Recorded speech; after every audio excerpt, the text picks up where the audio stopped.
Dan di Kick and Runs kali ini juga sebetulnya gue mau minta izin kepada Bang Afif ya. Gue siap untuk menjadi substitute lo, jadi mohon lama-lama aja. Tapi apapun yang terjadi, AFF udah selesai ya kan. Kita harus fokus ke China Taipei dan Turkmenistan. Kita yakin bahwa menghadapi Tiongkok Taipei dengan kelompok umur mereka masih terbatas pengalamannya, tapi secara pengalaman tim kita lebih kaya.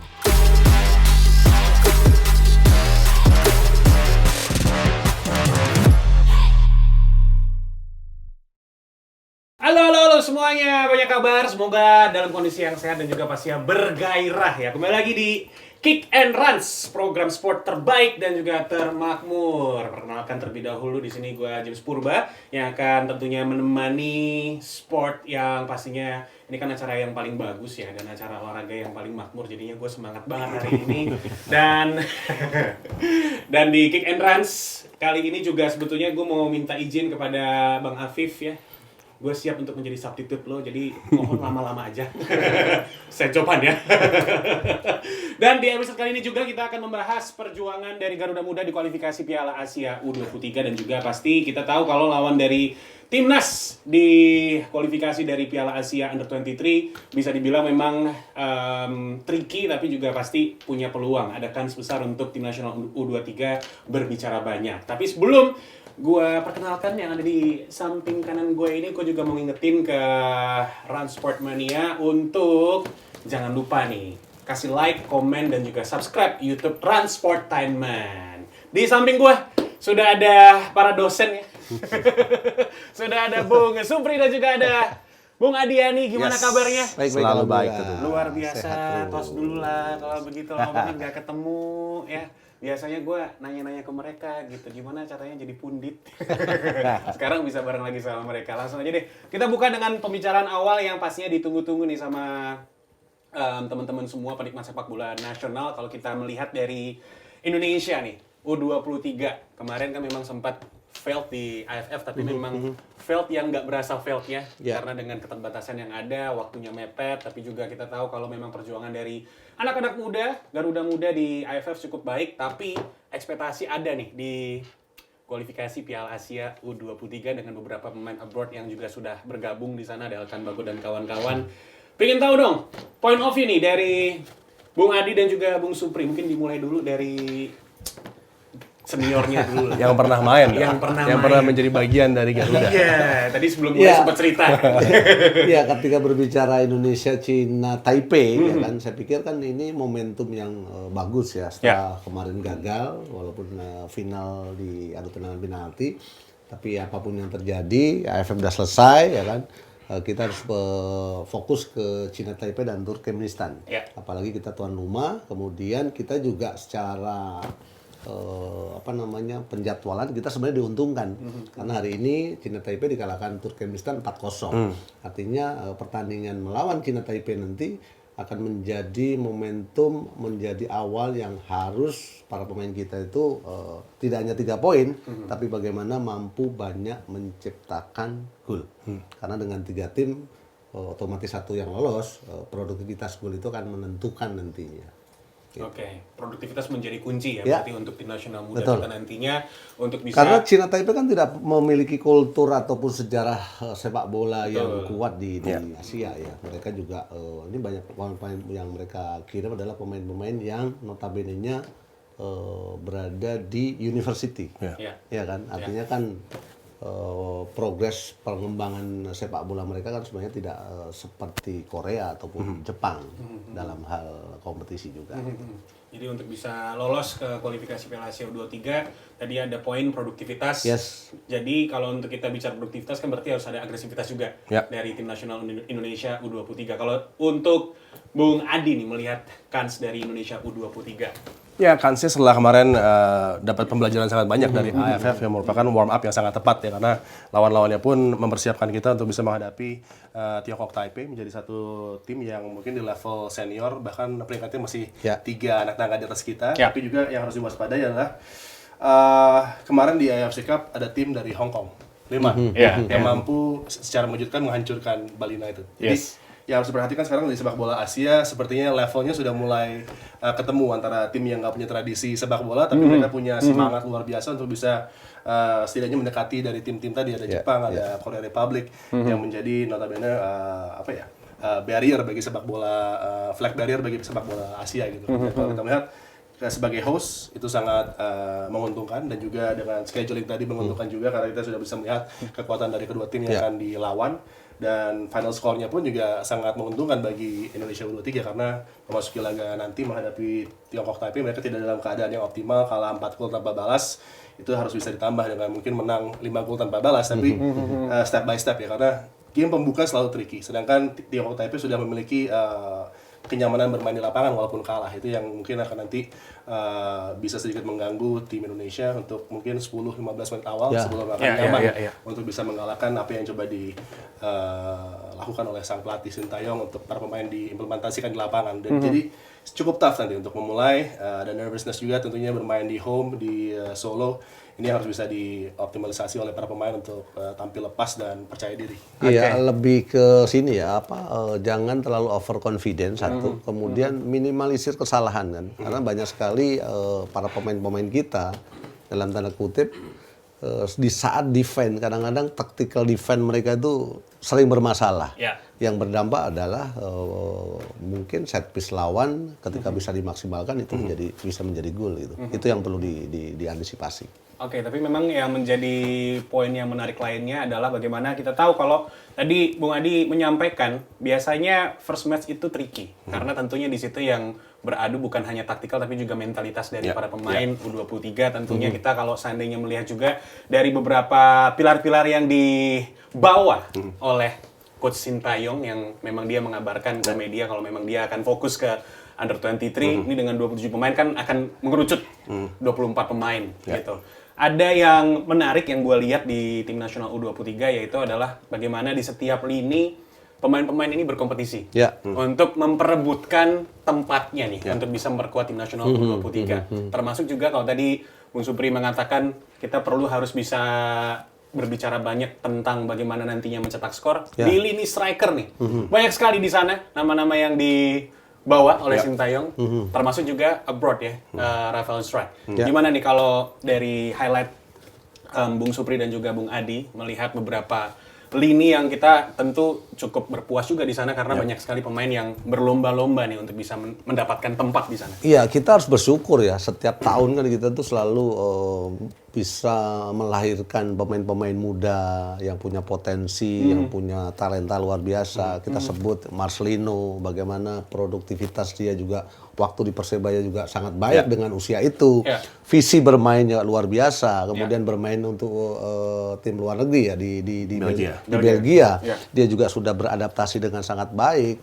Artinya potensi Marcelino, kualitas Marcelino kan pastinya bisa akan berdampak mengangkat performa tim nasional itu sendiri pasca dia berkiprah di Eropa. Apalagi ada Sananta, pemain lokal yang sekarang memang memiliki kepercayaan diri yang luar biasa. Cukup gacor ya. Ya karena cuma satu untuk seorang striker. Dia harus mampu cetak gol, udah selesai. Nggak ada lagi. Kemudian muncul Arkan Fikri yang kemarin juga sempat terpilih menjadi pemain terbaik ya. Artinya potensi-potensi ini ketika digabung dengan pemain-pemain yang kelahiran luar negeri seperti Ivan Jenner, kemudian Rafael Struijk, ini akan menjadi kekuatan yang dahsyat. Tinggal bagaimana adaptasi yang mereka lakukan dalam waktu yang mepet ini. Kemudian setelah mereka beradaptasi, bagaimana taktikal pilihan yang akan dilakukan oleh Sintayong nanti. Kita perlu tunggu bersama. Walaupun lawannya memang Cina Taipei. Cukup menarik tuh. Untuk kita tunggu ya kalau kita bicara taktikal, apalagi kita tahu kalau Sintayong dia sudah tahu lah bagaimana caranya untuk bisa dan menghadapi Sintayong juga nyaman dengan para pemain yang sudah naik level ya, karena mereka tidak hanya bermain di kelompok umur, tapi sudah menjadi bagian dari tim senior dan tahu dengan pressure yang akan terjadi di lapangan dan mereka sudah begitu dewasa untuk bisa menghadapi ini.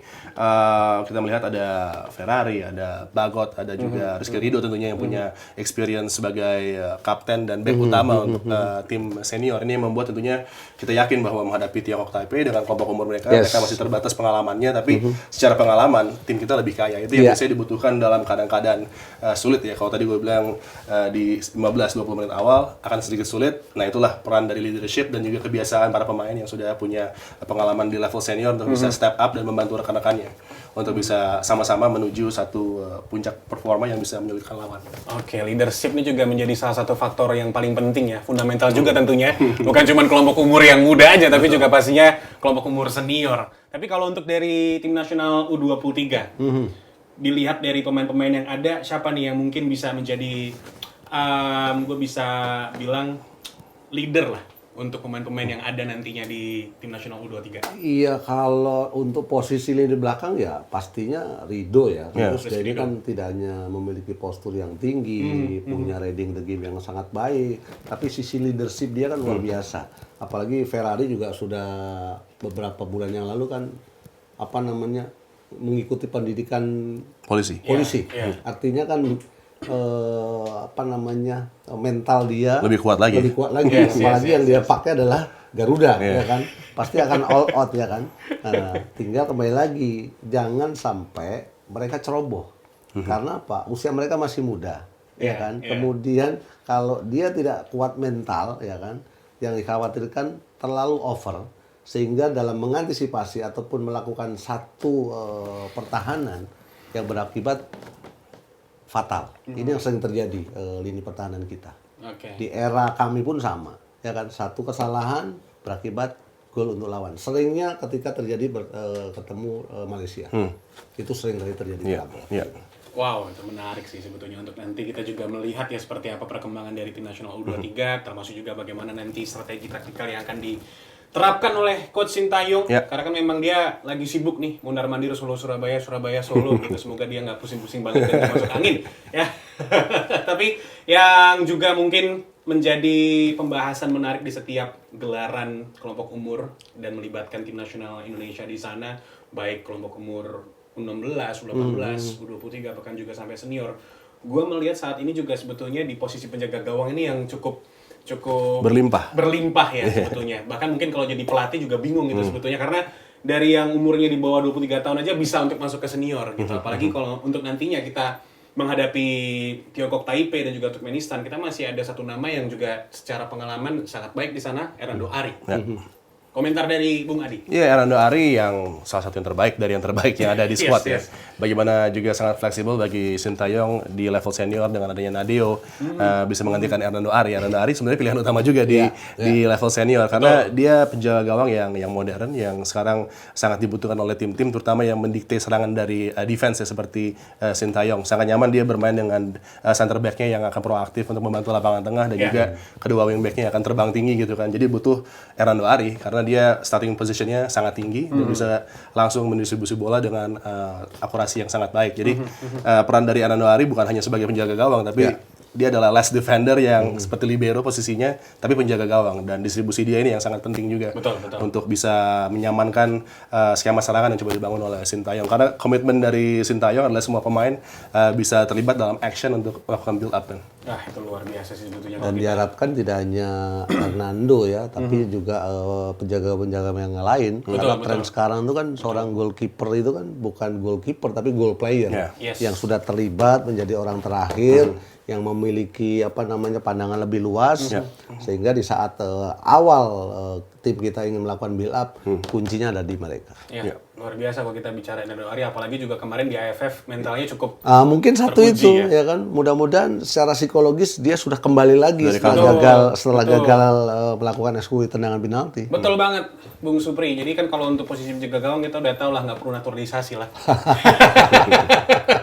Ngomong-ngomong soal naturalisasi nih, ini sedikit pembahasan yang mungkin agak melebar dari tim nasional U23 karena hari ini ada yang here we go, ya, ada satu pemain dari Venezia yang mungkin juga Transport Mania udah ikutin gitu kalau seandainya Ketua Umum PSSI udah ngumumin ada satu pemain lagi posisi defender, dan bahkan juga mungkin akan ada nama-nama yang lain yang akan dinaturalisasi. Biasanya kalau yang dulu pernah main di timnas Indonesia punya pandangan tersendiri. Gimana nih, Bung Supri? Iya, memang sulit ya ketika kita berbicara naturalisasi ya. Di 2010 banyak sekali ya pemain-pemain naturalisasi, ada Gonzales yang sejauh kita ketahui kan kemampuannya luar biasa di era itu. Irfan Bakdim, kemudian ada Bukring sebelumnya. Pada zamannya bagus ya, bukan menafikan untuk tidak menerima naturalisasi, tapi harus sejalan juga dengan pengembangan youth development yang kita lakukan. Karena pengembangan youth development di kita kan sepertinya jalan di tempat. Kayak gimana sih, Bung? Kompetisinya kita ya nggak reguler, ya kan? EPA kadang ada, kadang nggak Kadang-kadang ada. Gitu. Kalau sampai FPA itu bisa reguler, setiap individu itu kan tertempa di 30 kali pertandingan. Itu 16 tahun. 18 tahun mereka akan tertempa juga 30 kali pertandingan. 20 tahun pun sama. Kalau itu berjalan dengan sangat baik, saya pikir mereka akan matang di kompetisi dan masuk liga profesional. Wow, itu. Ya bahkan bukti dari EPA itu kan Ya, dengan juaranya banyak sekali. terakhir Persebaya Surabaya Ya, juga. Ridho. Sekarang timnya timnas kita isinya mereka. Brilian Aldama, Ya, Hernando Ari, Supriyadi, itu kan bukti bahwa kompetisi itu tidak bisa dipungkiri akan bisa mematangkan ataupun membentuk mentality mereka di pertandingan resmi. Yang memang tentunya menjadi poin penting tadi yang pasti juga gua underline dari Bung Supri adalah youth development ya. Kalau kita bicara youth development ini di Indonesia sejauh ini masih bercanda. Tapi sebetulnya kalau seandainya bisa komitmen bagus. Karena kan tentu yang kita lihat dari setiap regenerasi itu selalu ada sebetulnya. Cuman pertanyaannya adalah ketika memang secara level U23 kan ini berarti Gua bukan bagus mengecilkan SSB. Kami itu berawal dari Diklat. Diklat Salatiga, Diklat Medan, Diklat Papua, Diklat Palembang. Itu tiap hari latihan. Yes. Kalau SSB cuma seminggu 3 kali. Logikanya ya kan, kita yang seminggu latihan aja, yang jadi pemain nasional berapa pemain? Apalagi ini cuma seminggu 3 kali. Betul. Ya. Dan harus ada kompetisi tadi. Harus ada reguler. Ya sudah terbukti gitu. Dan mungkin business wise belum menguntungkan. Itu mungkin yang menjadi salah satu kendala juga. Kompetisi-kompetisi kelompok umur ini belum, mungkin harus ada taipannya ya, yang ingin menaruh uang mungkin hilang juga, tapi ya itu untuk pengorbanan dia karena itu dibutuhkan untuk kelompok umur ya. Artinya kan sebenarnya kan anak itu kan investasi. Yes. Ya kan, apalagi di bola tidak mungkin bisa instan. Perlu proses, perlu waktu, ya kan. Nah, mungkin di golden age-nya mereka akan menikmati nanti. Wih, ini dapat pelajaran baru nih dari Bung Supri dan juga tentunya tadi ditambah lagi bisnis wise ya dari Business wise. Dan pelatih-pelatih di EPA juga luar biasa. Ada Ridwan, ada Uston yang sukses gitu kan. Jadi kan idealnya adalah pelatihnya dengan 4-5 pemainnya itu sama-sama naik kelas. Nanti menuju tim senior dan akhirnya adalah timnas yang mana sekarang juga terbukti itu adalah banyak sekali mantan-mantan pemain yang sukses di Elite Pro Academy. Oke, wow, ini juga ada info kalau seandainya untuk pemain yang dinaturalisasi yang baru aja nih diumumkan ya, dihirwigokan hari ini adalah Jay Itzes. Dia bermain untuk Venezia, bahkan juga udah main 4 laga nih bareng sama Venezia. Jujur sih kalau menurut gua memang ya pemain naturalisasi dibutuhkan iya, tapi juga sebetulnya jauh lebih enak kan pemain Indonesianya nih. Simpelnya sih begini ya, ketika berbicara naturalisasi hanya satu. Ya. Juara. Betul. Masuk World Cup.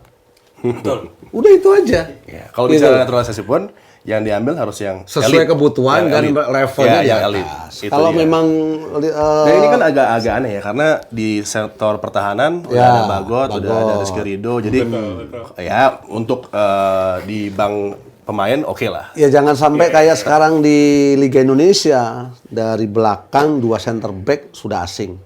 Gelandang asing, striker asing. Pemain lokal itu hanya di samping gitu. Ya kan? Di bench pun pelatih pun nggak dapat tempat gitu loh. Terus kita mau kemana lagi? Masa kita mau main di Brunei? Atau Timor Leste? Iya. Bahkan pemain Timor Leste-nya bagus. Itu dia. Iya. regulasi. Tapi intinya ya mudah-mudahan ini jadi motivasi untuk pelatih-pelatih di kita di Indonesia untuk selalu mengupgrade lah, ya kan, bahwa persaingan di sepak bola memang luar biasa. Ya. Apalagi sepak bola Indonesia kan value-nya juga luar biasa, sehingga banyak sekali pelatih-pelatih asing yang memang suka dan pengen berada di lingkungan sepak bola Indonesia. Mencari lapak di Indonesia ya, Bung. Walaupun 5 tahun nggak ngelatih dipanggil juga. Oke, waduh, luar biasa nih. Iya. Bicara soal tadi kan juga sebetulnya memang yang kemarin cukup membagongkan ya sebelum Liga 1 bergulir kan adalah regulasi 5+1. Yeah. Makanya tadi Bung Supri bilang, pemain asing 2 back, striker juga pemain asing. Pemain lokal kita cuma dapetnya samping doang. Seru. Oke. Rans Perbadia, kita balik lagi deh. Ini ke persiapan dan juga tentu saja menjelang Indonesia U23 berlaga nantinya berhadapan dengan Tiongkok Taipei dan juga Turkmenistan.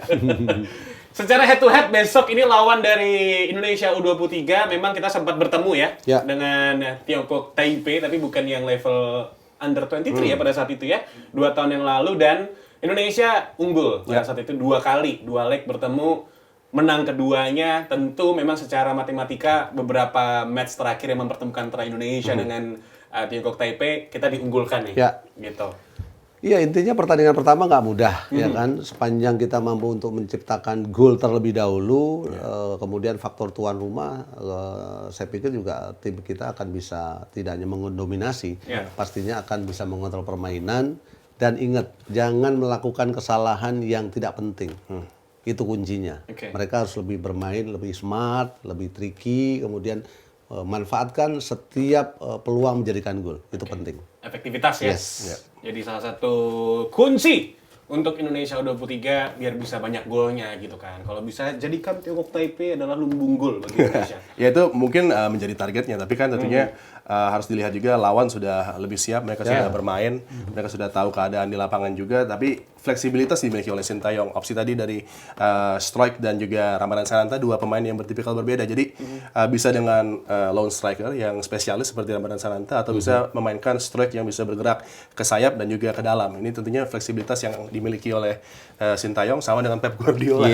Bisa mengganti-ganti pemain depannya dengan gaya seperti apa. Ini yang akan membuat tentunya kalau kita melihat Tiongkok Taipei, mungkin mereka akan sedikit low block ya untuk awal pertandingan. Jadi bukan tidak mungkin pemain seperti Strike yang akan dipakai yang pertama gitu, karena dia punya pergerakan yang lebih mobile ketimbang Sananta. Dan ini juga menjadi reputasi dan kredibilitas Sintayong nih. Kan belum pernah juara-juara. Nah, itu yang gue mau bahas sebetulnya, Bung. Nah, kalau seandainya nih, kita langsung bicara aja deh Sintayong ya. Kalau kita lihat kan ini 2023 hanya tinggal menyisakan 5 bulan aja sampai dengan akhir tahun 2023. Udah disinggung sama Bung Supri, belum ada prestasi. Kemarin gagal penalti, ya kan, di AFF.